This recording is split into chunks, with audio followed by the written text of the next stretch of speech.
Hey! If you've read the title and are aggressively smacking your mouse to downvote this video, just hold on a second. I want you to hear me out here with what I've got to say. And you can't have heard me out if you've already made a judgment on the content of the video. I want you to understand that I take full responsibility for any responses you guys have, but just know that this is legitimately my view of the events that transpired and ultimately led to Halo's decline. Opinions and all that. That being said, on to the video!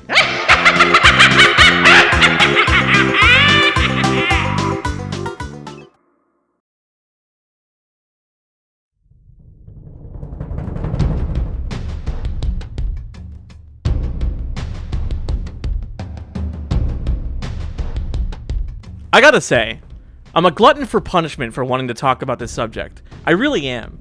But I do hope that this can open a dialogue for two very opposed sections of the Halo fandom, and we can talk openly about our subjective takes on the subject. If you're like me, your first Halo game was Combat Evolved. Even if it wasn't, and say Halo 3 was your first entry in the franchise, you might not have expected Halo Reach's direction. Is that a bad thing? Not really. Halo's a broad franchise with so many entries that the community is certainly not aligned in terms of what Halo is. So I want to brush off the notion that Halo Reach isn't Halo. That's complete nonsense. I'm getting ahead of myself. Let's get to the beginning of my experience and really talk about what it was for me.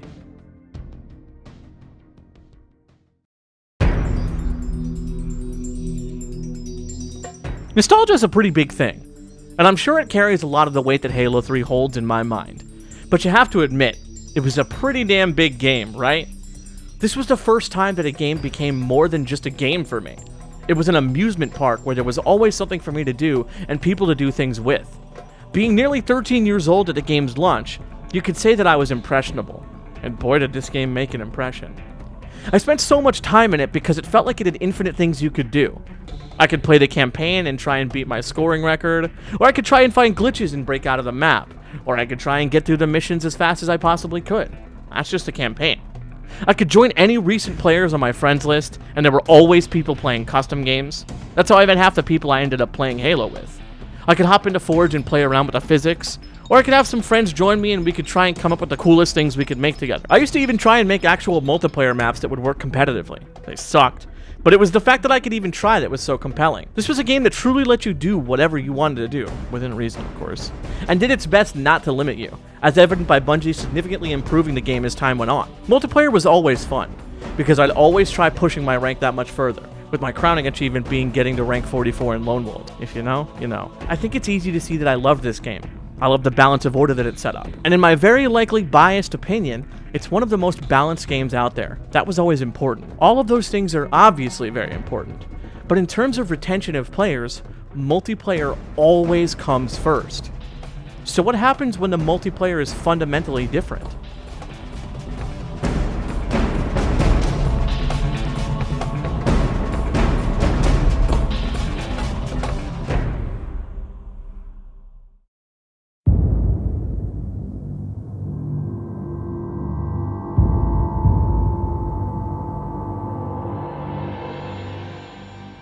At E3 of 2009, we were in eager anticipation of Halo 3 ODST, but we were also awaiting a moment where we'd finally see what comes next for Halo. It seemed as if Halo 3 would be the end of the story, so there weren't a whole lot of places where they could go and move the lore and world forward dramatically, except for one place. As Joseph Staten finished showing us Halo 3 ODST, he mentioned another little project being worked on by Bungie, a game called Halo Reach. And just like that, the fandom was in a tizzy. We were whirlwinded with hype and were eagerly anticipating every little vidoc and Bungie weekly update, hawkishly scanning pages and eyeing every update. Suddenly the beta was upon us. I thought immediately that Invasion was an incredible multiplayer experience, but was glad that it existed in a vacuum. I subconsciously accepted this as something that wasn't going to be exactly how the multiplayer played, despite the vidocs and everything telling me otherwise. What was the problem? Well, simply put, the game launched, and essentially no concessions to game design were made between beta and launch. There was a marked departure from everyone having even starts in a match. In my opinion, this is the core issue of Halo Reach, and for the precedent that it set for the franchise. Suddenly, a game wasn't as much about map movement as it was just of getting a precision weapon and holding down an area. Anyone could come along with an ability and disrupt the typical flow of gameplay, because suddenly a rocket launcher has a direct counter in the meta. A sniper rifle has a fairly decent counter. A shotgun has a kind of weak counter. Oh, but the worst thing without a doubt is the implementation of sprint. Now hold your horses here. I know you're probably wiggling your silly fingers in anticipation, telling me that I'm wrong about sprint, but let me finish first. I'm okay with sprint. What I'm not okay with is sprint without any counter. Essentially, an ability was introduced into a sandbox full of features with counters, and this one just got to go around rent-free and unimpeded. Someone sprints out of a gunfight and you've got active camo / armor lock / hologram, etc. What on earth do you do to counter that? You do nothing, because there's simply nothing you can do. Let me backstep for just a moment and say, I really do think armor abilities could have been done in a sensible way, such as making them weapon pickups with limited uses, such as the system that Halo Infinite appears to be using, and Halo 5 seemed to begin to lean into. I think the fundamental issue with armor abilities is that they run directly counter to the multiplayer design that Halo 1 through 3 set a precedent for. The balance of the multiplayer was the reason that it had a competitive scene. Halo Reach essentially had no competitive scene because the game's design and what made it so compelling to watch was completely absent. Here comes the words that everyone hates. Let's discuss skill gap! There were two important pillars of gameplay that were put into Reach to mitigate skill-based players and lend a competitive crutch to newer players: armor abilities and bloom. Armor abilities meant that an unskilled player in a DMR fight could, say, use armor lock and hopefully wait it out for the enemy to be killed by another player, or just to buy time to plan an escape. This is something that could just be used over and over again. Some abilities were far less useful than others were, but it was massively disencouraging for me as a player personally to be one shot away from killing someone, and them going into armor lock, and me having to completely disengage them, or they could just smack me with a grenade upon getting out, or something to that effect. This player mindset was everywhere, too. Then there's Bloom, which is such a huge concession against skill-based players, because you could take your time and wait for the Bloom cooldown. Meanwhile, Wienerman 500 is sitting there spamming away at you, taking his chances with his shots, and getting lucky enough half the time to just win fights that otherwise would go to me because I'm the better marksman. I'm quite literally punished for having better aim than the other player. Now listen, I could put all of these complaints to bed if it weren't for what came next.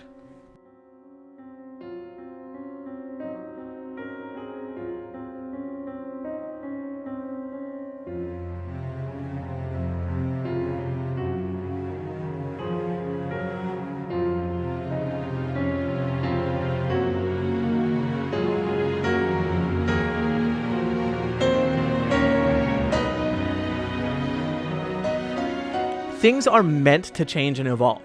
I try and say this as often as possible.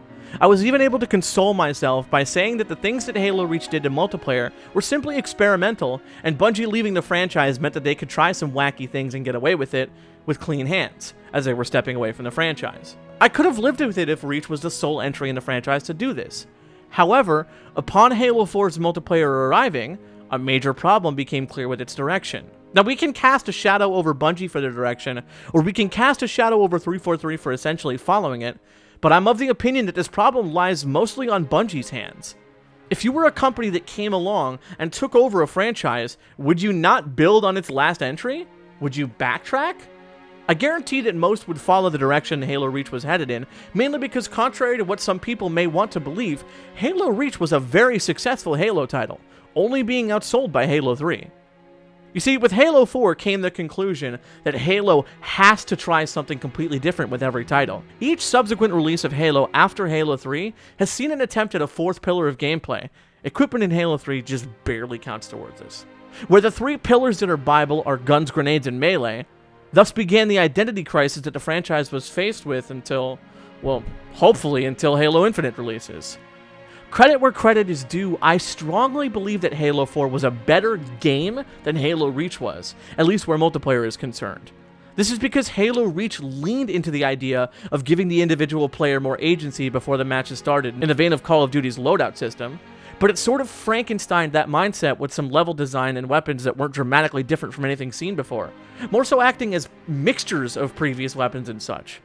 While obviously being further from the bread and butter of what makes Halo multiplayer, Halo 4 at least stuck to its guns and gave people complete agency over their Spartans.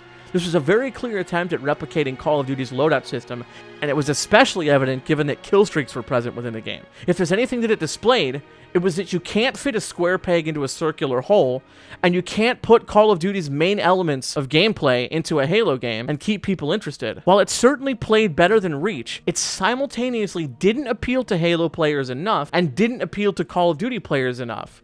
So it was almost a non-start.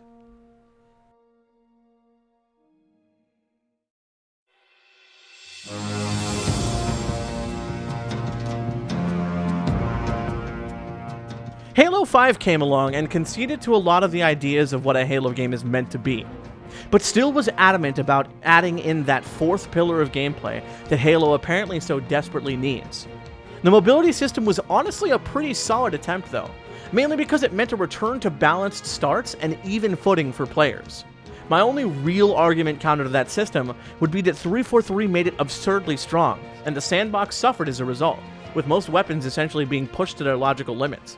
Everything was a death machine. Again, it appears that Halo Infinite has learned from all of this and doesn't seem to utilize the lethality of the abilities in Halo 5, opting simply for mobile abilities.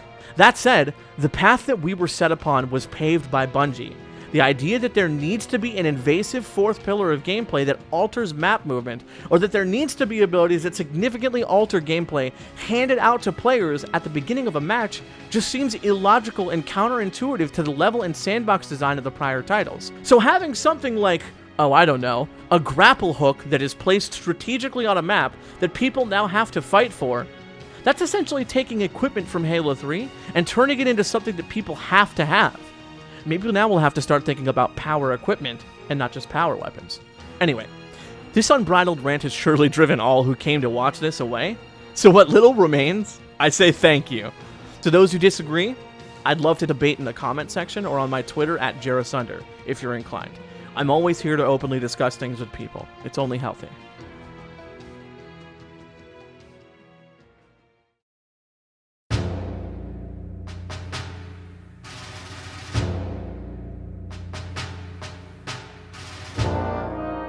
So, do you hate me yet?